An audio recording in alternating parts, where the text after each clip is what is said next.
নেই mobile network, vote কর্মীদের সঙ্গে যোগাযোগের জন্য তাই দেওয়া হয়েছে স্যাটেলাইট ফোন। এটা একটা নতুন অভিজ্ঞতা যে কালচিনি ব্লকের মধ্যে একটা ইন্টেরিয়র এরিয়াতে পড়লাম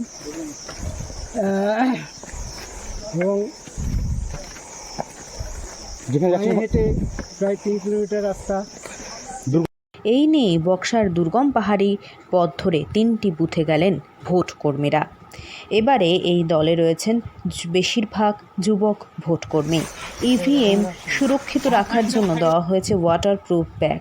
আলিপুরদুয়ার লোকসভার অন্তর্গত বক্সা পাহাড়ের 3টি বুথে এই সকল সামগ্রী এবার নির্বাচন কমিশনের তরফে দেওয়া হয়েছে। কেননা পাহাড়ের আঁকাপাকা পথ পেরিয়ে হাঁটা পথে যেতে হয় বক্সা পাহাড়ের ভোট কেন্দ্রগুলিতে।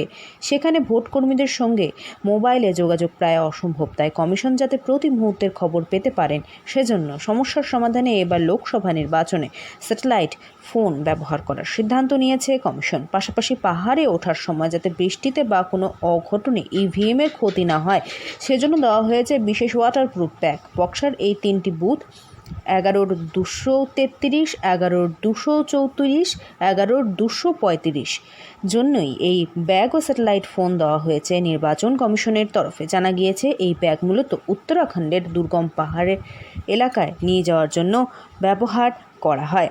এদিন দুপুরে ভোটকর্মীরা উঠলেন বক্সা পাহাড়ে। যাওয়ার পথে ছবি তুলতে দেখা গিয়েছে তাদেরকে। ভোট করাতে এসে বক্সা পাহাড়ের সৌন্দর্য দেখে এক কথায় অভিভূত তারা। আলিপুরদুয়ার থেকে অনন্যাদের রিপোর্ট, লোকাল 18 বাংলা।